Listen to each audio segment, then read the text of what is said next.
You. No, it's not me. Shaquille made his debut. How's he feeling, and do you expect him to kind of keep moving forward?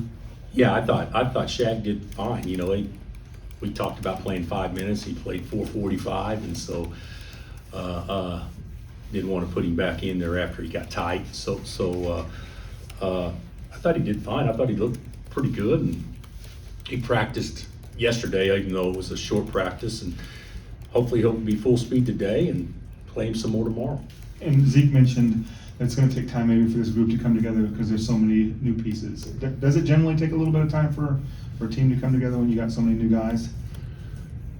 I would say so. I mean, I think sometimes it's easier for freshmen to come together than it is for transfers.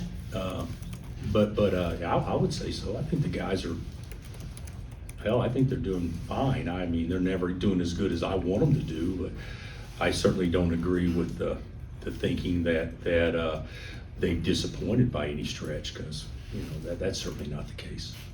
You said the other day you feel like you're playing too many guys and want to find 9 that you can settle on. Just what are the main things you'll be looking for as you try to determine who will be part of that 9? Well, the thing about it is when you play real games, we're playing a team tomorrow that scored 143 points in a game, but when you play league games, you don't go into a league game thinking I need to get 11 guys in the game. You go into it thinking who are we going to play that gives us the best chance to win.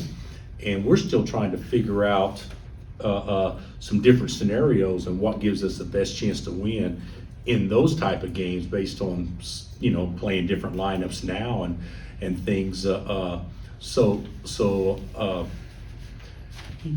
I meant by that is we're playing. The other night against Oakland, we played a roster that wouldn't be the same way we'd play it if we were playing Carolina or playing a league game, so to speak. We got to figure out who that core group is and get those guys used to playing with each other as opposed to just trying to fit guys in.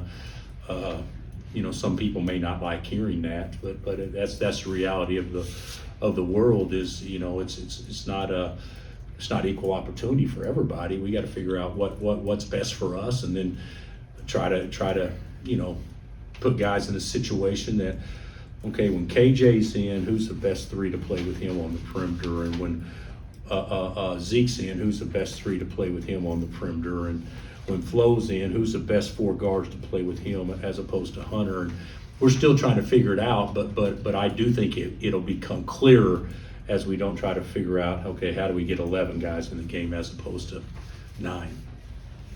A young Bill Self back at ORU, what did 100 wins look like to you? I'm sure that was kind of daunting. And then the thought that someday 800 wins would come your way. What were you like at that age? And I know you struggled the first season, but then we started out 6-6 my first year. Oh, yeah, so we did pretty well, and then we lost every game to end the season, and then we lost the first 3 to start the next season. I don't know if that's ever been done. I don't know if there's ever been done. Somebody's won 800 games. And lost 18 in a row during that stretch. So I don't know if that's ever been done, but I've accomplished that. So, when I used to do clinics all the time, I'd ask everybody, has anybody ever lost 18 games in a row? And there'd always be 3 people raise their hand. I said, has anybody lost more than 18? And there'd always be 1 person that raised their hand, or 2. And I said, good, I just want to know who's a worse coach than me in the building before we get started.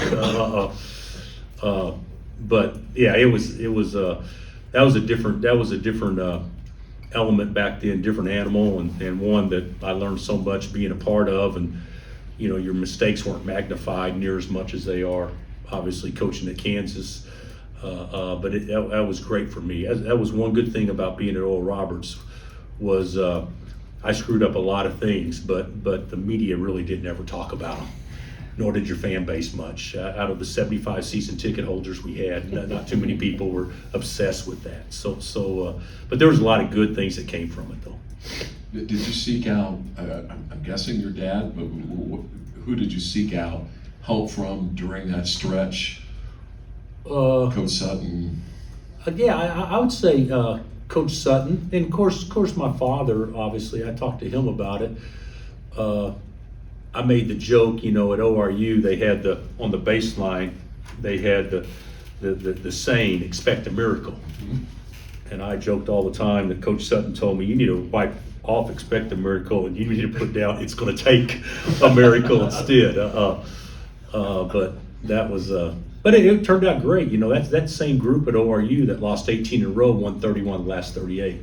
And we beat Arkansas, Tulsa, and OSU. Two of them coming off Final Fours. So it turned out to be a pretty good run. Other thoughts on UNCW outside of their offense? Well, they draw fouls. I mean, they draw fouls. They shot 59 free throws in one game, if I'm not mistaken. Made 47. I think that was against Georgia Southern, but I mean, they can draw fouls, and they can shoot the three without question. But you would think if they're shooting, if they're scoring 108 points a game on average, so they're probably shooting more than 24 or so threes a game. But I think that's about what they're shooting right now. So they can score the ball, and they're athletic too. Looking at Rakis, maybe more in games like Michigan State when he's got spot minutes, what are you looking for when you're tapping him to go in the game? I would say with a guy like Rakis, I mean, anything is a bonus, but I'd say that there's certain things as a reserve you can control. You control energy. You can control defense. You can control rebounding. You can control taking care of the ball. So that would be probably the primary thing. And then if he scores the ball, then obviously that's a bonus. And he made a three the other night, which was great. But I would say him leaving out of here the other night, he remembered some defensive things more than he remembered the actual made shot, because he knows that's how he can get on the court and stay. Bill, your schedule's always been hard non-conference, and sometimes with hindsight, you've looked back and said maybe it was a little too hard, or I wish it hadn't been, or whatever. Yeah. Does that apply the same to transfers as it does to freshmen when you're trying to kind of give them that experience? I think they're very comparable.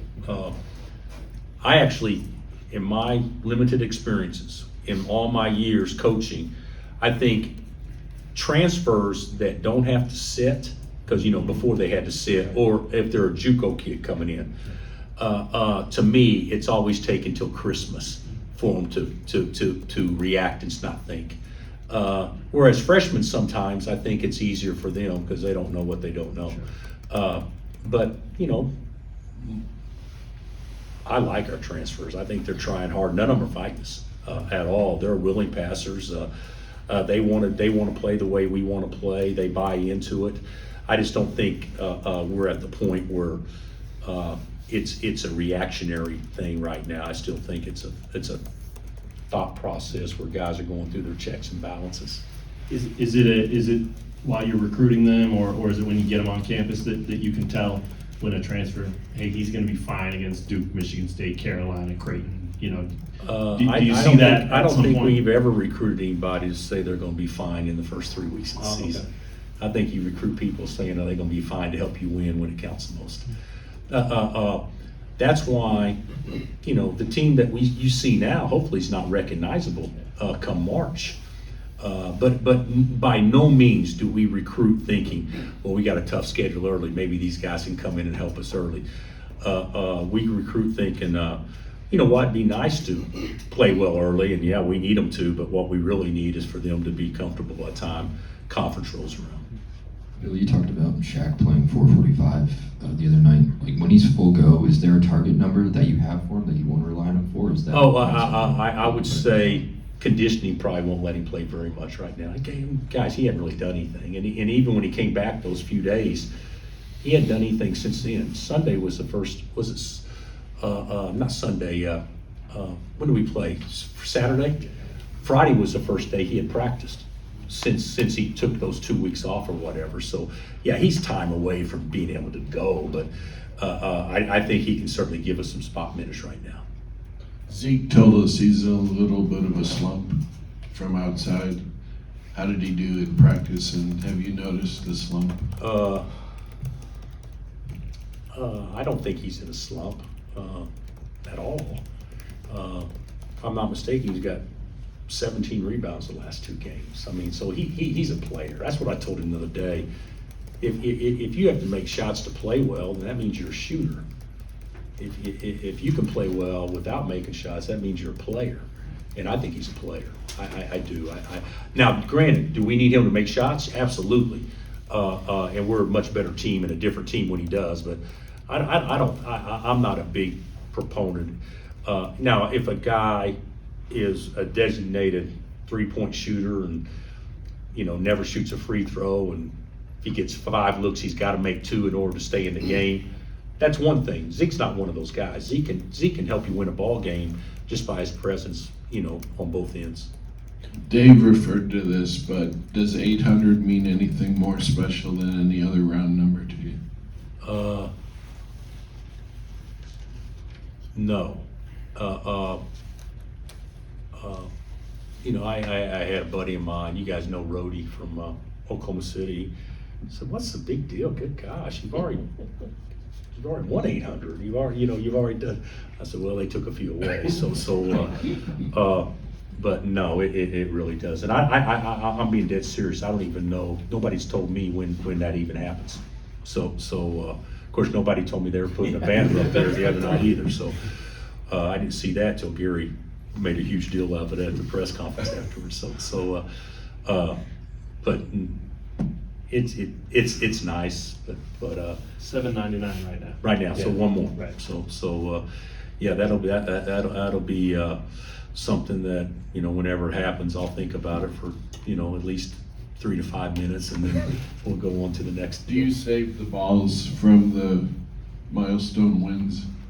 No, I haven't. They gave me a ball after the game against Michigan State, but no, I haven't. I even had a guy come down and ask me, "Do you want the game ball?" And I said, "No, why would I want a game ball?" But I got enough balls in my office, so I don't need that. Anything else? Thanks, Coach.